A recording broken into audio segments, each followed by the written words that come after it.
Halo, selamat pagi dan salam sehat. Apa kabarnya siswa-siswi kelas 8 pada hari ini? Ibu berharap kalian semua dalam keadaan baik, sehat, dan tentunya tetap semangat dalam belajar. Di video kali ini kita akan belajar materi baru, yaitu menyajikan teks berita secara tertulis dan lisan. Jadi simak video ini sampai dengan selesai. Jangan lupa sebelum kalian memulai pembelajaran hari ini, silahkan kalian berdoa terlebih dahulu. Setelah berdoa, silahkan simak video ini dengan saksama. Selamat belajar, semangat, Tuhan memberkati.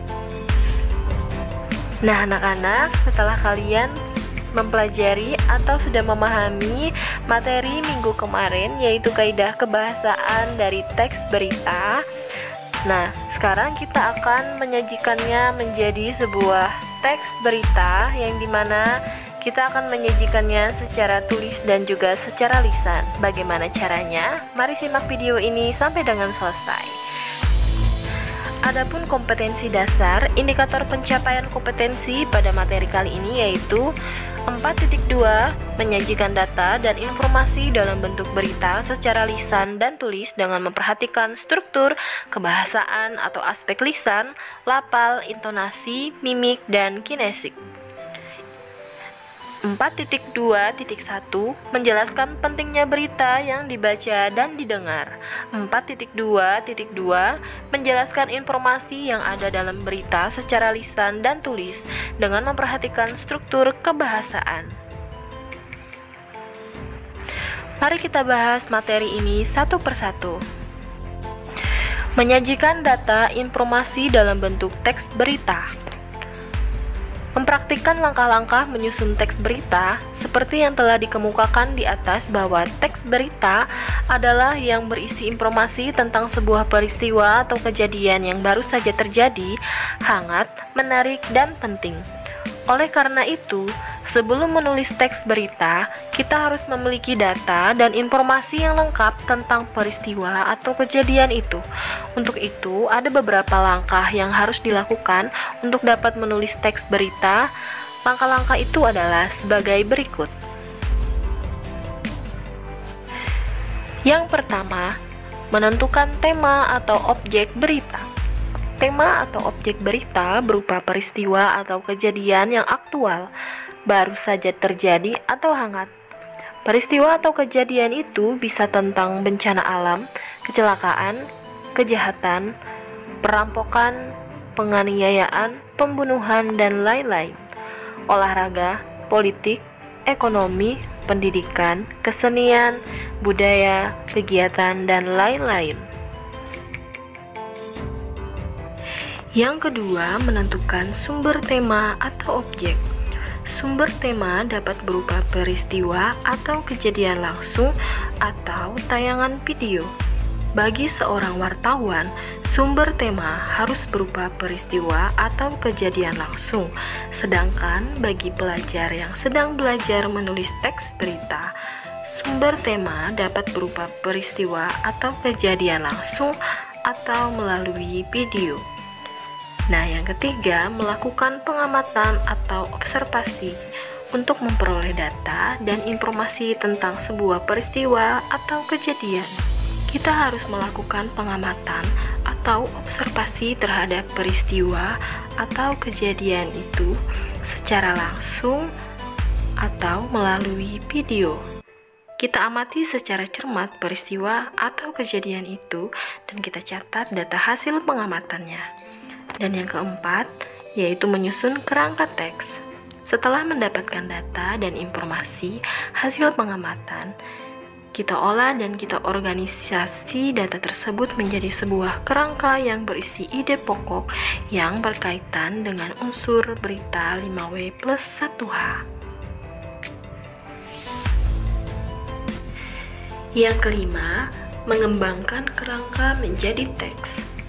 Setelah tersusun kerangka, kita kembangkan ide-ide pokok itu menjadi kalimat-kalimat dan paragraf-paragraf, sehingga menjadi teks berita yang utuh. Selain itu, teks kita beri judul yang menarik dan sesuai dengan isi berita.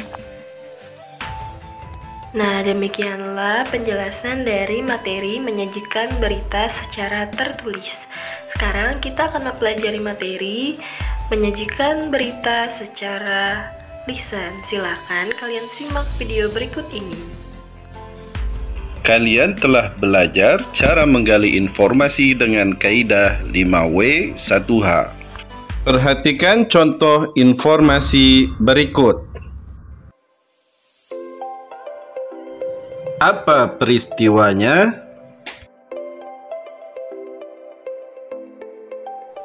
Seorang warga perumahan dijemput oleh petugas rumah sakit karena positif COVID-19.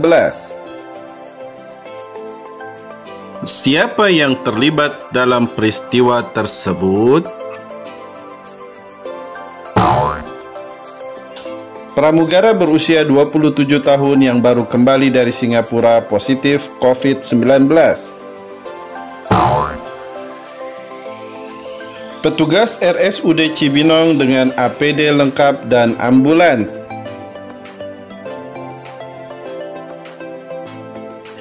Di mana peristiwa itu terjadi? Peristiwa itu terjadi di perumahan Bogor Asri, Blok C7, Kelurahan Nanggewer, Kecamatan Cibinong, Kabupaten Bogor.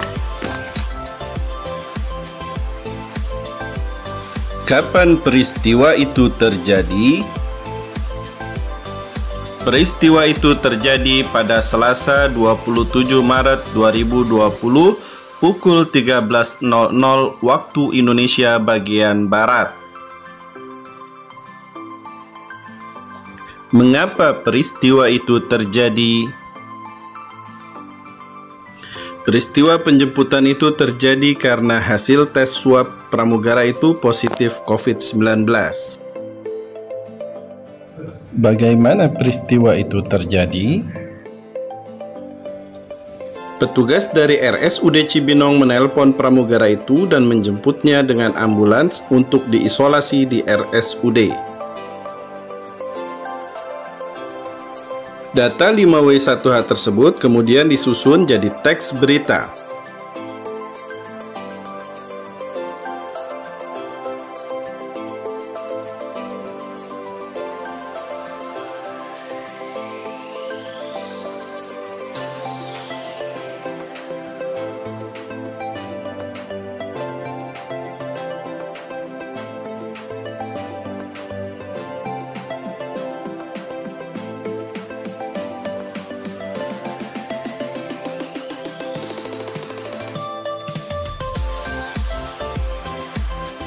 Kembali lagi di kabar petang An-Nawawi TV. Kasus terbaru COVID-19 ditemukan di Kecamatan Cibinong, Kabupaten Bogor. Berikut informasi yang akan disampaikan oleh rekan kami dari lokasi kejadian. Seorang pramugara yang baru kembali dari Singapura dijemput petugas RSUD Cibinong. Pramugara yang tinggal di perumahan Bogor Asri Blok C7 Kelurahan Nanggewer, Kecamatan Cibinong, Kabupaten Bogor itu dijemput Selasa 27 Maret 2020 pukul 13.00 waktu Indonesia bagian Barat. Ia dijemput karena hasil tes swabnya positif COVID-19. Petugas RSUD Cibinong menghubunginya lalu menjemputnya dengan ambulans untuk diisolasi di RSUD Cibinong. Demikian kabar petang yang dapat kami sampaikan.